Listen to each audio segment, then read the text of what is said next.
Hello, you multi-mountaineers of Mount Mentions. I'm Ralphie, and welcome to Ralphie Review 1026 Extras. And a big thank you to, let me see, who is it? It's Richard Kelly for the Malt Mention. Thank you, Richard. And there we have it. I better score out the Malt Mention so I don't repeat them, because it's happened in the past. In this Extras, I'm going to continue and conclude my opinion and perspective and overview on the subject of whisky cask investment scams, which are happening right now at the moment of me recording and posting this video onto YouTube, which is May 2024. Now, where's my phone? Because I got a text message from my bank, and I want to read it out to you. My local bank said, fraudsters are getting more creative with scams. So you need to be on guard when shopping online. Always do some research to find out what a fair price is for similar goods. Use a secure payment recommended by reputable online retailers. Be very wary of requests to pay by bank transfer. If it seems unrealistic, then it is likely that it is a scam. This is the latest in the scam alerts I'm getting from my bank, because the amount of scamming of people, primarily online, has amplified hugely over the last few years. It really started happening during pandemic lockdown. That's when we really saw momentum building. And Scotch whisky is caught up in this, because there already has been successful criminal prosecutions of whisky cask investment fraudsters, links to which you will find in the description box down below this video. Now, in my review, Extras Review 1025, I made a bold and unsympathetic statement stating that a fool and their money soon go separate ways. Don't be a fool. Now, I'm paraphrasing myself, but I mean it, and I'm giving you some tough love. The worst thing I can do is just sit here nodding my head and scratching the bonnet and going, oh, I'm so sorry, that's such a shame, or you'll get over it, and oh, that's just, let's give you hugs and sympathy and empathy and, condolences. That's no use to you or people you know that have been scammed. People need solutions. They need advice, and therefore, in this video, I'm going to give you some practical advice, which I stress is my perspective and opinion and is given in good faith. Right. I'm saying that because my lawyers have told me to say it. I've got a couple of lawyers, big whisky fans. I put my script past them for this video just to check there was nothing libelous or litigious, but I'm not singling and specifying any individual cask investment company out here. I'm not doing that. And the reason is because some cask investment businesses, some cask investment companies are actually honourable players, and they're doing the best they can to do a good job. And therefore their reputation is used as cover, unfortunately, by the scammers. So let me start by saying, if you have bought in to a cask investment program and you are at all suspicious, anxious, or have accumulated any evidence to suggest that you may be being misled, misdirected, missold, or scammed. What to do is accumulate evidence. Now, evidence ideally is in writing with a date and a time. In other words, email. Not phone calls, not conversations on the phone. Because when you are speaking to someone directly, particularly when you phone them rather than they're phoning you, they're trained for this. And they're trained in consumer management. And you may find yourself being reassured, sympathised with, and then sold additional product or services because they have reassured you that everything's fine. This is a classic ploy by scammers.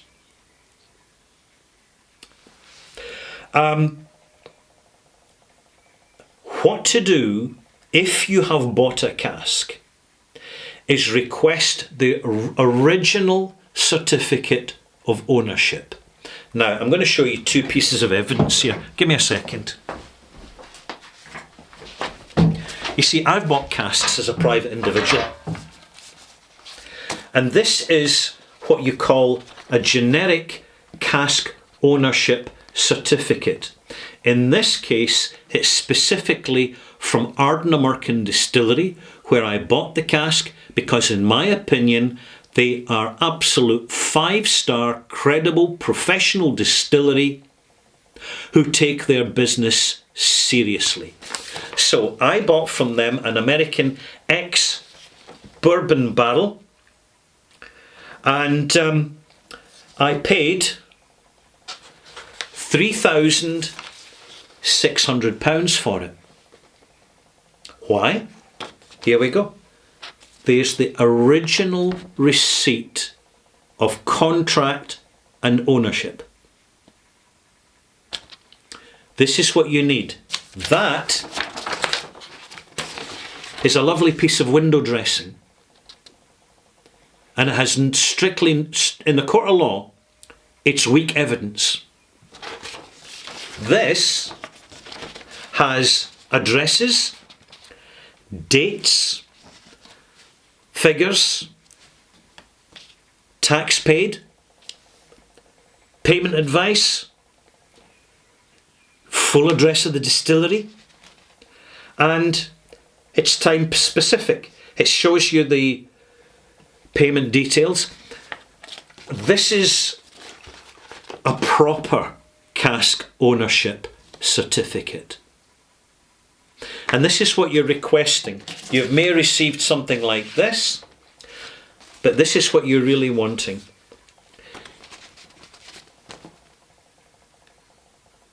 If they don't provide it to you, ask them by email, why not? They will say, well, we're looking after the cask for you. We're holding it on your behalf because we're insured. That's one of the things they say, we're insured. And it's in a bonded warehouse and you need a WOWGR, a warehouse.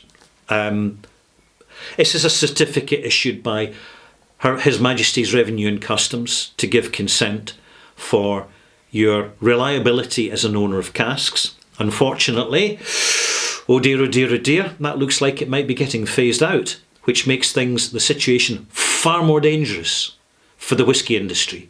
Far more dangerous. So if they're not prepared to supply you the evidence that you're looking for, the direct evidence of ownership with their address, the distillery, the location, the cask reference number, then what you do is, go to your local consumer association through local government offices. In the UK, it's called the Consumer Association. In other countries, go to your local government buildings and ask who deals with giving advice on someone who feels they may be at risk of being defrauded. And then what you do is you consult with them and they should have someone with some expertise and some anecdotal experience to help you or reassure you if you're perhaps not being scammed. It's very important that your communications with them are by email. Sure, you visit them, but you must ask for an email so that you can message them. Why? Evidence. You need paper evidence. You need a timeline. You need a folder. You need documentation. You then, depending on how much you've invested, and if you have evidence to feel that you've been scammed, and if the cask investment company are simply refusing to provide you with your original certificate of ownership, you can claim through a small claims court application in the UK, specifically in the UK, for compensation or refund. At this point, you're not actually needing a lawyer involved because lawyers are going to cost you money. But it depends how much you've invested. Small claims courts deal with claims up to £20,000, but not any more than that. Therefore, if you've got a number of casks, you may have to consider multiple claims through the small claims court.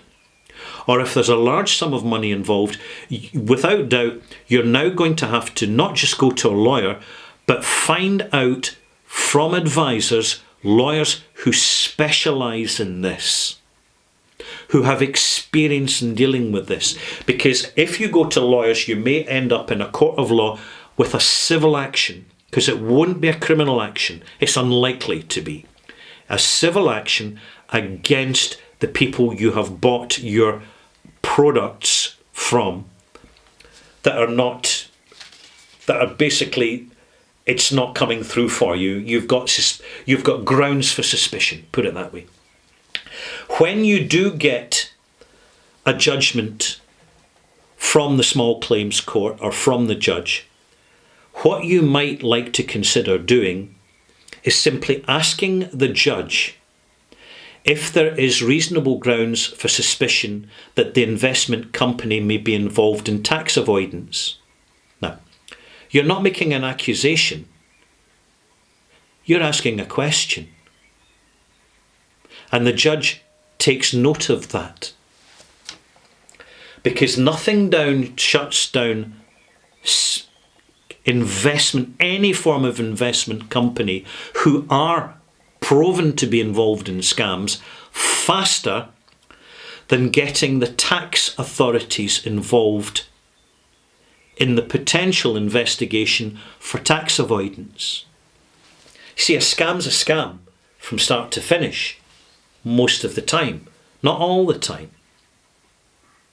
But where there is suspicion of or evidence and proof of one misdemeanour, particularly in a court of law, it raises the potential for further investigation and examination by the authorities, and in this case, specifically relating to tax avoidance. This will open a huge can of worms for any potential cask investment fraud company. Finally, let people know. Please share your experience on the forums, in comments. Please share your own videos on YouTube. Start by saying, I got whiskey scammed. But let me advise you, be careful what you say. Have absolute proof. Have solid evidence, stick to the facts, and don't make false accusations. Otherwise, you yourself could become libelous for defamation. It needs to be fully documented, ideally within a court of law and a court of law decision, the decision of which you are entitled to get in writing. I hope you find this helpful, because there are very, very few places online that someone will give you some practical opinion, personal opinion advice on how to deal with a situation where you feel you may have been scammed through a whisky investment product. If you're looking for full compensation, I wish you luck. You may well be losing money because that's real life. It's just the way it works. But I hope you find this helpful. Again, don't leave it too long before you take control of the situation by gathering your evidence. Make sure you've got copies of your evidence, not one copy, but 2 copies, because it's funny how evidence can just disappear into the ether. It's happened with me before in a previous situation.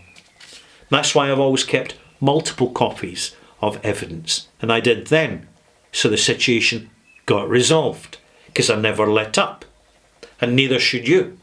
And I wish you well, I really do. But I'm going to conclude on something. This is something for the whisky industry, the Scotch whisky industry, to think about. And if you've been scammed, be sure and inform the Scotch Whisky Association, because they do have contact email addresses. Let them know, because the Scotch whisky industry at the moment is, in my opinion, not fully briefed as to the potentially damaging impact over time of cask investment fraudulent activity. It's already being documented. We know for a fact it is happening. And the whisky industry really needs to be prepared for it. Because see, when these scammers get beyond selling casks and get into warehouses themselves, what is then the next target for fraud? It's just a question. I'm just asking a question. I'm not making accusations. It's only a question. What is their next target for fraud? Thank you for watching. Hope you found this useful. It's not the happy, bubbly, clubby side of whisky I'm talking about, where everybody's pals in first meeting and everybody's getting along fine and everything's grosy and everybody's having great whiskies most of the time. This is another side of whisky, but it's a conversation that really needs to happen. And wherever you are in your journey out there, in investments and buying casks and buying bottles at auction, I really wish you well. I will come back before too long and give you an update on my opinion on fake whiskies at auction, because that's another portal that's affecting the Scotch whisky industry, which unfortunately, it really is unfortunate, it doesn't seem to be getting taken seriously enough within the industry, to the extent that it may actually seriously damage the future reputation of the entire Scotch whisky industry. And heaven forbid, nobody who cares about whisky even wants that to happen. But as they say, preemptive action saves a lot of regret. I'm Ralphie. Thank you for watching. See you soon.